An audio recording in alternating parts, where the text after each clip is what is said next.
नमस्ते, म वीरेन्द्र अधिकारी। मेरो त्यस्तो धेरै ठुलो परिचय त केही पनि छैन। सामान्य भन्नु पर्दाखेरि म गीतहरू सुन्छु, मलाई म्युजिक एकदम मनपर्छ हैन। अनि गीतहरू लेख्ने पनि गर्छु, आफ्नो लागि लेख्ने गर्छु।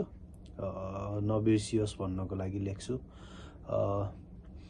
अनि अहिले रिसेन्टली चाहिँ मैले 2वटा गीत चाहिँ रेकर्ड गरेको छु। एउटा चाहिँ डुब्न देऊ अनि एउटा चाहिँ भगाइ लान्छु तिमीलाई भनेर। फ्यु इयर्स ब्याक, अब भनौँ न 8-9 वर्ष अगाडि नै म्युजिक सिक्दा सिक्दै नै म एउटा हाम्रो बुटोलको लोकल ब्यान्डमा आबद्ध पनि थिएँ। समृद्धि ब्यान्ड थियो हाम्रो। हामी लोकल बुटोलमै प्रोग्रामहरू पनि गऱ्यौँ। त्यसपछि साथीहरू पनि लाखापाखा, आफू पनि लाखापाखा विदेशिनु पर्यो हैन। भविष्य त हेर्नु पर्यो। आफूले चाहेको जस्तो भविष्य पनि भएन भनौँ। आफूले चाहेको जस्तो भविष्य पनि भएन भनौँ न। अब म्युजिकमै केही गरौँ भन्ने जस्तो थियो नि त। सकिएन त्यसमा चाहिँ कन्टिन्युटी दिन। अनि भविष्य खोज्दै विदेशियो। त्यसपछि विदेशिए पनि म्युजिक चाहिँ अब कहिले पनि आफूलाई एउटा हबी भनौँ न, हबी कहिले पनि छुट्दैन। जो जहाँ होस्, जुन ठाउँमा भए पनि उसले कन्टिन्युटी गरेकै हुन्छ, जुन स्वरूपमा होस्। अब आफूले चाहे सो एउटा होइन म्युजिकलाई चाहिँ हिट बनाऊ, चलोस् आफ्नो गीत भन्ने हिसाबले नभए पनि आफ्नो लागि, जसरी पनि मान्छेहरू आफ्नो हबीहरू आफ्नो लागि गरे हुन्छ। त्यसै गरी नै मैले पनि विदेश नै आए पनि आफ्नो लागि लेख्ने अनि आफ्नो लागि बजाउने गाउने, आफ्नो लागि मात्रै गर्थे। अनि रिसेन्टली चाहिँ आफूले लेखेको गीतहरूलाई चाहिँ होइन एउटा ठाउँ दिउँ होइन। अब चाहिँ गीतहरू लेखिरहेछ, यसले चाहिँ एउटा ठाउँ पाउनुपर्छ, रेकर्ड गर्ने होइन। अनि त्यसपछि भिडियो पनि बनाउने हिसाबले मलाई साथीभाइहरूले एकदम मोटिभेट गर्नुभयो होइन। अब गीतहरू तिमीले लेखिरहेको हुन्छौ होइन, भिडियो बनाऊ अनि एउटा गीतलाई पनि ठाउँ देऊ भन्ने हिसाबले। अहिले रिसेन्टली मात्र, धेरै पनि भएको छैन, मैले अहिले फेरि गीतहरू कन्टिन्युटी गर्दै लेख्दै 1-2टा गीतहरू विदेश आएपछि म पब्लिस पनि गरेँ। रिसेन्टली कान्छी भन्ने गाना रिलिज गर्यो हामीले। त्यसको जति मान्छे धेरै चल्या होइन, जति मान्छेले सुनिदिनु भयो एकदम राम्रो फिडब्याक दिनुभयो होइन गीतको बारेमा। यो चाहिँ मेरो यो गीत चाहिँ कसरी लेखेको भन्दा, मैले आफू जन्मेको ठाउँ तानसेन होइन, एकदम मेरो प्यारो ठाउँ। आफू जन्मेको ठाउँ कसलाई प्यारो हुँदैन। त्यसमाथि पनि अब गीत नै लेखिन्छ भनेपछि एउटा गीत चाहिँ आफ्नो जन्मेको ठाउँको लागि भनेर चाहिँ तानसेनको हिसाबले चाहिँ मैले यो गीतहरू लिरिक्सहरू बनाएँ। कान्छी गाना हामीले बनाइयो अनि पब्लिस गरेँ। जतिजनाले सुन्नुभयो एकदम राम्रो फिडब्याक दिनुभयो है, त्यसको लागि धेरै धेरै धन्यवाद। फेरि पनि सुनिदिनु होला। युट्युबमा अभाइलेबल छ अनि अरू सोसल मिडियाजहरू अनि म्युजिक प्लेटफर्म्सहरूमा पनि छ यो गीत। सुन्न चाहनुहुन्छ भने।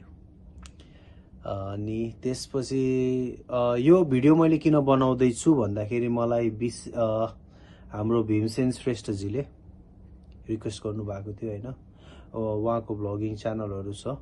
अहिले रिसेन्टली चाहिँ हामीले डुब्न देऊ भन्ने गाना लिएर आउँदैछौँ। यसको मेलोडिजहरू त टिकटकहरूमा छ, तपाईँलाई सुन्न इच्छा लाग्छ भने सुनिदिनु होला प्लिज। मनपर्छ भने चाहिँ सेयर पनि गरिदिनुहोस्। सेयर गर्न जरुरी छैन, तपाईँले सुनिदिनु जरुरी छ होइन। यो गीत मैले कतै पनि गएर केही गर्नको लागि बनाएको होइन, जस्ट आफ्नो लागि बनाएको हो। सो तपाईँले सुनिदिनु भयो भने मलाई एकदम खुसी पनि मिल्छ। अनि सेयर गरिदिनु भयो भने यस अभियसली मेहनत गरेको होइन, ठाउँमा पुग्यो भने धेरै राम्रो। अनि डुब्न देऊ भन्ने गाना हामीले लिएर आउँदैछौँ। अनि यो गीतको बारेमा केही कुराहरू भनिदिनु भनेर मलाई रिक्वेस्ट गर्नुभएको थियो। म यो भिडियो लेट पनि गर्दैछु बनाउनुको लागि, किनभने ड्युटिजहरू होइन, म पनि बाहिर जागिर नै खान्छु। अनि ड्युटिजहरूको कारणले सबै माहौलहरू मिलाउँदा अहिले समय पाएँ भिडियो बनाउनको लागि। डुब्न देऊ गाना चाहिँ मैले कसरी लेखेको भन्दाखेरि यो गाना एकदम सिम्पल छ। कम्प्लिकेटेड लिरिक्सहरू धेरै सोच्ने यताउति भन्ने केही पनि छैन, एकदम सादा हैन। एउटा प्रेमीले हैन, अब जसले पनि एउटा माया गर्ने मान्छेले आफ्नो माया गर्ने मान्छेको लागि सामान्य रूपमा सिम्पल रूपमा लेखेको लिरिक्स हो। यसमा मैले शब्दहरू केही पनि छैन त्यस्तो, एकदम सामान्य छ, एकदम लिमिटेड, एकदम थोरै लिरिक्स पनि छ यो गीतमा, धेरै लिरिक्सहरू केही पनि छैन। मैले अलिकति काम यसमा चाहिँ ब्याक भोकल र हार्मोनाइजहरूमा गरेको छु, जुन मैले पहिले कहिले ट्राई गरेको थिएन सुन्न लायक बनाउनलाई। यो गीत चाहिँ तपाईहरुले सुन्न लायक बनाउनको लागि मात्र यसमा मैले हार्मोनाइजहरुमा अलिकति मेहनत गरेको छु। अनि गीत एकदम सादा छ, एकदम स्लो गीत छ यो गीत चाहिँ। हामीले म्युजिक मैले इनिशियली यो गीत कम्पोज गर्दाखेरि मलाई गिटारको एउटा टोनहरु मात्र राखेर बनाउनु मन थियो। मैले गिटारमा अब बेस गिटारहरु, अब सोलो गिटार हैन, लिडहरु पनि, अनि एक्स्टिकहरुमा एकदम एक्स्टिक गिटारको सम नोट्सहरु मात्र राखेर मलाई यो गीत बनाउने एकदम इच्छा थियो। गीत पनि मैले त्यसरी नै कम्पोज गरेको हो गर्दाखेरि चाहिँ हैन। अनि गीत कम्पोज गरेपछि मलाई म्युजिकमा साथ दिने मेरो गुरु हुनुहुन्छ कमल राणा दाइ बुटोलदेखि। उहाँले हाम्रो सम्बन्ध वर्षौंदेखि नै भयो। हाम्रो इनिशियली चाहिँ मैले माइल्स अवे भन्ने एउटा गीत लेखेको थिएँ 2017 मा। त्यो गीतमा मलाई चाहिँ दाइले म्युजिक बनाएर त्यो गीतको लागि दाइले म्युजिक कम्पोजिसन गरिदिनु भएको थियो। हामीले त्यो गीत एरेन्ज गर्दाखेरि चाहिँ मेगार्स म्युजिक स्टुडियोबाट गरेको हो। मनोज दाइले चाहिँ मिक्सिङ मास्टरिङ हेरिदिनु भएको थियो त्यति बेला। कमल दाइलाई मैले त्यो समयदेखि चिन्छु। हामी 2017 देखि अहिलेसम्म सँगै नै छौं फ्रिक्वेन्टली हैन, कम्युनिकेसनहरु। अनि मलाई म्युजिकमा कुनै पनि टाइपको सल्लाहहरु भनौं न, इन्फर्मेसनहरु चाहियो भने या गाइडेन्सहरु चाहियो भने मैले दायाँ बायाँ मैले हेर्दैन, मलाई दाइले नै हेल्प गर्नुहुन्छ। अनि यो गीतको लागि पनि मैले म्युजिक लिरिक्स कम्पोज गरिसकेपछि राइमहरु बनाएपछि मेरो राइम पनि त्यो पर्फेक्ट भएको थिएन। रफली बनाएर चाहिँ मैले दाइलाई पठाएको थिएँ। दाइ यसरी मैले लिरिक्सहरु लेखेको छु। यो गीतलाई चाहिँ एउटा ट्युनिङहरु मात्र राखेर चाहिँ गीत बनाउनु पर्छ भन्ने हिसाबले लिरिक्स लेखे हैन, दाइलाई पठाए। एकदम मेस्ट अप थियो अनेस्टली भन्नुपर्दा। कमल दाइले धेरै मेहनत गर्नुभएको यो गीतलाई चाहिँ एउटा प्याटर्न बनाउनको लागि हैन।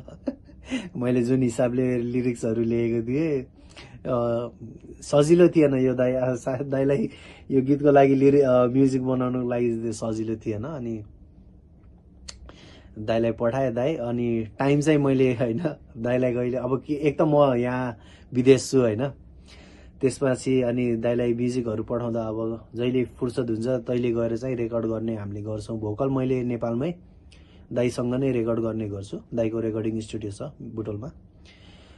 अनि दाइलाई मेसेज गरे, दाइ टाइम लिएर जहिले गर्नुहुन्छ जसरी गर्नुहुन्छ एउटा ट्युनिङ मात्र राखेर हैन हामीले गीत बनाऊ भन्ने हिसाबले मैले दाइलाई मेसेज गरेको। दाइले चाहिँ म्युजिक डिफरेन्ट पाराले बनाइदिनु भयो। हाम्रो जुन हिसाबले मैले गीत कम्पोज गरेको थिएँ त्यसरी थिएन। दाइले अझै 2-3वटा इन्स्ट्रुमेन्टहरु पनि राखिदिनु भयो, प्याटर्न चेन्ज गरिदिनु भयो, दामी बनाइदिनु भयो गीतलाई हैन। अर्कै पाराको गीत थियो, अर्कै एउटा हुन्छ नि डाइरेक्सन नै चेन्ज भयो गीतको। इन्स्ट्रुमेन्टहरु जुनहरु युज गर्नु भएको थियो मन छुने टाइपको। अनि त्यसपछि त्यो म्युजिकहरु सुनेपछि फेरि गीतमा अलिकति इम्प्रोभाइज मैले गरे म्युजिक अनुसार हैन।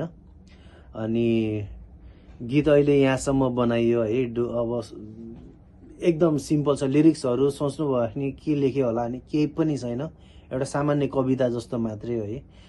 यो चाहिँ मैले कस्तो बेलाको लागि लेखेको भने हामीले म्युजिकहरु डिफरेन्ट मुडमा डिफरेन्ट सिचुएसनमा सुनिन्छ हैन। मैले एक दुईटा अलिकति सफ्ट रक गानाहरु पनि निकालेको छु। अनि यो गाना चाहिँ मेरो लागि अलिकति डिफरेन्ट जनरको पनि हो, किनभने यसमा मैले चाहिँ अलिकति सफ्ट भर्जन लिएर आउने कोसिस गरेको छु। मेरो आवाज त्यो मेलोडी टाइपको आवाज छैन हैन, तर पनि मैले अलिकति एकदम सफ्ट जनरमा यो गीत लेख्ने कोसिस गरे। त्यसले गर्दाखेरि रेकर्डिङ त बुटोलमै भयो, म छुट्टी मिलाएर गएर रेकर्ड गरेर आएको हो गीतको लागि। अनि गीतको सबै फाइनलहरू भइसकेपछि अहिले रिसेन्टली हामीले टिजर त रिलिज गरिसकेको छौँ। मैले यो भिडियो एकदम लेट बनाएको, मलाई भीमसेन दाईले मलाई अगाडि नै हो रिक्वेस्ट गर्नुभएको कि गीतको बारेमा केही भनेर मलाई पठाइदिनु भनेर। रियली सरी दाई, तपाईँलाई थाहा नै छैन, म ड्युटी गर्ने मान्छे हो, सबै कुरा भने जस्तो हुँदैन यहाँ। अनि गीत चाहिँ हामीले रिसेन्टली बनाउँदैछौँ। म्युजिक भिडियोको लागि मैले म्युजिक भिडियो मलाई जमानामा 1-2वटा मैले म्युजिक भिडियो गरेको पनि छु होइन। अनि त्यसमा खासै I'm not good at acting by the way है। अनि विष्णु सरलाई मैले चिन्छु, विष्णु सरलाई ल विष्णु सर गीत चाहिँ यस्तो छ होइन, अनि यस्तो यस्तो हिसाबले गीत बनाऊ भन्ने हिसाबले हामीले कम्युनिकेट गऱ्यौँ। अनि गरेर ल हुन्छ गरौँ न त भन्ने हिसाबले चाहिँ विष्णु दाईलाई मैले अप्रोच गरेँ। त्यसपछि मेरो कान्छी गीतमा बहिनीले लक्ष्मी श्रेष्ठ उसले चाहिँ एज अ रोल मोडल काम गरेको थियो। एकदम डिसेन्ट बहिनी होइन। बहिनीले धेरै पनि गरेको छैन मोडलिङ, तर थोरै काममा चाहिँ उसले काम बुझिसकेको मैले त्यो कान्छी गीत गर्दाखेरि चाहिँ मलाई फिल भयो। अनि मैले बहिनीलाई नै अप्रोच गरेँ, अर्को म्युजिक भिडियो गर्दैछौ के छ भनेर। अनि सिज ओके लेट्स डु दाई भनेर उसले ओके भन्यो। त्यसपछि मैले प्रमिस इनिसियली पनि गरेको थिएँ कि मेरो अहिलेको म्युजिक भिडियोमा चाहिँ मैले नयाँ अनुहार, जसरी सबैले चान्स पाउनुपर्छ इन्ट्रेस्ट गरेको मान्छेले, जस्तै मलाई म्युजिकमा इन्ट्रेस्ट लाग्छ होइन, मैले अब ठाउँहरू प्लेटफर्महरू पाउन गाह्रो छ है। अनि जसले इच्छा गर्छ उसले चाहिँ चान्स पाउनुपर्छ। अब बनिसकेका ठुलो सेलिब्रेटीहरू त छ नि, उनीहरूले चान्स पाइसक्यो, उनीहरूलाई डेभलप हुनुको लागि केही दुःख गर्छ होइन। त्यो हिसाबले चाहिँ अब मैले भने अब आफूले चान्स मलाई दिनुभयो 1-2जना साथीहरूले, दाइहरूले होइन। त्यो हिसाबले जसरी मलाई कसैले चान्स दियो भने मैले पनि कसैलाई चान्स दियो भन्ने मलाई चाहिँ इच्छा थियो। यस हिसाबले चाहिँ हामीले प्रकाश खनाल भाइ बुटोलको है, हामी सबै लोकल एरियामै हामीले सुट गर्ने हिसाबले प्रकाश खनाल भाइलाई चाहिँ मैले मेसेज गरेँ। मलाई लक्ष्मीकै साथीभाइहरूले चिनाइदिनु भएको। अनि भीमसेनजीले नै मलाई खबर गर्नुभएको कि भाइ हुनुहुन्छ, प्लिज अप्रोच हिम भन्ने हिसाबले। अनि हामीले अप्रोच गर्यो भाइलाई, अनि भाइ पनि हुन्छ गरौँ होइन, ऊ पनि एक्साइटेड, ल कहिले नगरेको गरौँ न त भन्ने हिसाबले भाइलाई अप्रोच गर्यो। अनि हामीले सामान्य स्टोरीहरू बनायो, मैले अलिकति स्टोरीहरू सोचेको थिएँ गीतको लागि। अनि त्यो स्क्रिन प्ले चाहिँ मैले विष्णु सरसँग, हाम्रो डिरेक्टरसँग उहाँलाई चाहिँ सेयर गरेँ। अनि उहाँले आफ्नो हिसाबले अब मेरो स्क्रिन प्लेहरूलाई पनि ठाउँ दिएर चाहिँ आफ्नो हिसाबले भिडियो बनाउनु भएको छ। हामीले टिजर चाहिँ रिसेन्टली नै मात्र रिलिज गरेको छौँ, हेरिदिनु होला। सेयर गर्न मैले भन्दैन, अब कमेन्ट गर्न तपाईँलाई कस्तो लाग्छ गीत, राम्रो नराम्रो जस्तो पनि तपाईँको फिडब्याक छ त्यो चाहिँ दिनुहोस्। किनभने मैले अगाडि आउने दिनहरूमा गीतहरू लेख्दा अथवा हामीले भिडियोहरू बनाउँदाखेरि तपाईँहरूको सुझाव सल्लाह होइन एकदम हाम्रो लागि महत्त्वपूर्ण हुन्छ। किनभने काम सिक्दै गरेको मान्छेलाई चाहिँ गाइडेन्स सधैँ नै आवश्यकता पर्छ। हामी काम जानेको मान्छे होइन, काम सिक्दै गरेको, त्यसैले तपाईँहरूको सुझाव सल्लाह एकदम आवश्यकता पर्छ। गीत मन पर्यो भने चाहिँ त्यो जनरको गीतहरू सुन्ने कोही साथीहरू हुनुहुन्छ होइन भने चाहिँ सेयर पनि गरिदिनुहोस्, गीत सुनिदिनुहोस्। तपाईँहरूलाई यो गीत मैले कस्तो माहौलमा लेखेको भन्दाखेरि, म पनि कहिलेकाहीँ एक्लै हुँदाखेरि मलाई नोइजी म्युजिकहरू भन्दा पनि, म्युजिक नोइजी हुँदैन, जस्ट लाउड डिस्टर्सनहरू भन्दा पनि 1-2टा नोटहरू मात्र खेलेको म्युजिक र सम वर्ड्स होइन, मेलोडी वर्ड्सहरू सुन्न पनि मलाई मन लाग्छ इभिनिङ टाइमहरूमा अथवा साँझ परेको बेला एक्लै होइन। त्यो म्युजिकहरूले पनि मलाई एकदम आनन्द दिने गर्छ। त्यस्तै हिसाबले नै मैले यो गीत लेखेको। अनि त्यस हिसाबले चाहिँ यो गीत बनाएको छु तपाईँहरूलाई त्यो मुडहरू चलेको बेलाको लागि भन्ने हिसाबले। सुन्न मन लाग्दा सुनिदिनु होला गीत, अनि कस्तो लाग्छ भनिदिनु होला। सेयर गरेर धेरै दुःख नगर्नुहोस्, सेयर गर्न इच्छा लाग्छ गरिदिनुहोस्, एकदम त्यसको लागि आभारी छु। सब्सक्राइब लाइक यताउति भन्ने कुरा त अब त्यो हुँदै गर्छ होइन, मन पर्यो भने थिचिदिनु होला होइन। अनि यसको लागि म फोर्स गर्दैन।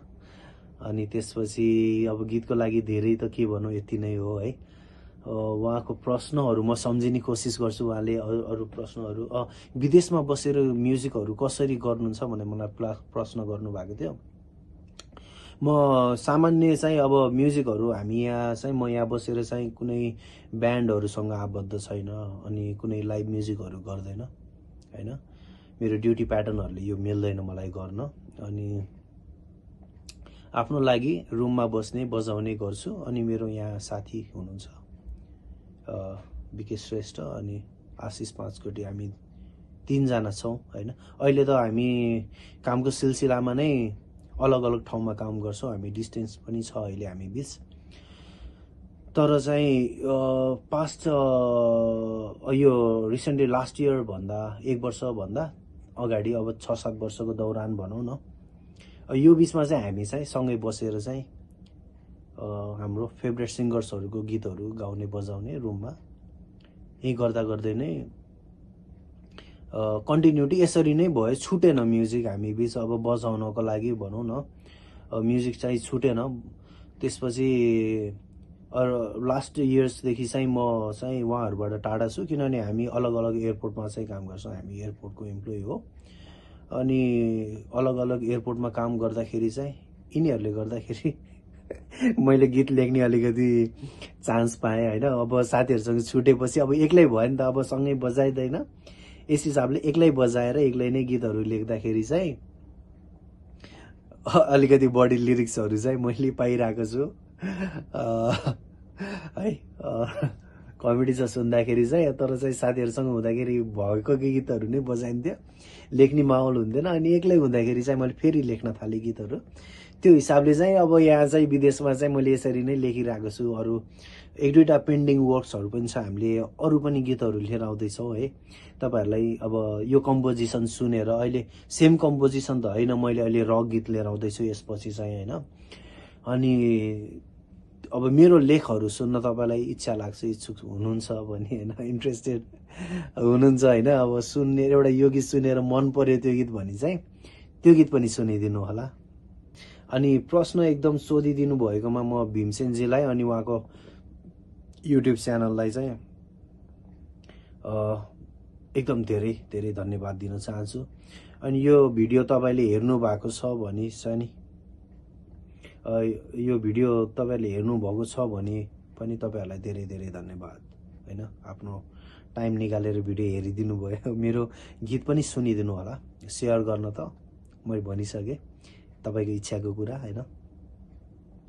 तर मैले के भन्छु भने जसलाई गर्न इन्ट्रेस्ट छ र राम्रो तरिकाले गरिरहेछ उनीहरूलाई चाहिँ नट ओन्ली मी अथवा जो कोही पनि हुनुहुन्छ उहाँहरूलाई सपोर्ट गरिदिनुहोस्। एउटा सपोर्ट मैले म्युजिसियनको हिसाबले भन्छु कि इजी छैन होइन। यो समुद्रमा कति म्युजिसियनहरू हुनुहुन्छ, कति धेरै आर्टिस्टहरू हुनुहुन्छ, राम्रो राम्रो लेख्नुहुन्छ होइन। मैले रिसेन्टली यो म्युजिक रेकर्ड गर्दाखेरि चाहिँ दाईसँग, कमल दाईसँग बुटोलमा एकजना भाइले आएर पनि आफ्नो कम्पोजिसन सुनाउनु भएको थियो। अमेजिङ उहाँको कम्पोजिसन होइन। 18 इयर्सको भाइ हुनुहुन्थ्यो, एकदम मिठो कम्पोजिसन। त्यो भाइहरूले होइन, यस्तो नयाँ गर्दै गरेको भाइहरू अथवा मभन्दा सिनियरहरू जो पनि हुनुहुन्छ म्युजिकमा, एउटा हुन्छ नि ट्रुली नछोडेको, उहाँहरूलाई चाहिँ सुनिदिनुहोस्। सेयर गर्नु यताउति त पर्दैन होला, गरिदिनुहोस् तपाईँलाई राम्रो लाग्छ भने होइन। तर उहाँहरूको एउटा लेख चाहिँ सुनिदिनुहोस्, उहाँहरूले निकालेको कम्पोजिसन चाहिँ सुनिदिनुहोस्। किनभने नयाँ मान्छेहरूले चान्स पाउन, ठाउँ पाउन धेरै गाह्रो छ होइन। यति नै भन्न चाहन्छु। अनि प्रश्नहरू राख्नुभयो अलिअलि होइन, मैले कति सम्झेँ त्यस हिसाबले मैले भिडियो बनाउँदैछु। भीमसेनजी प्रश्नको लागि एकदम धेरै धेरै धन्यवाद है त।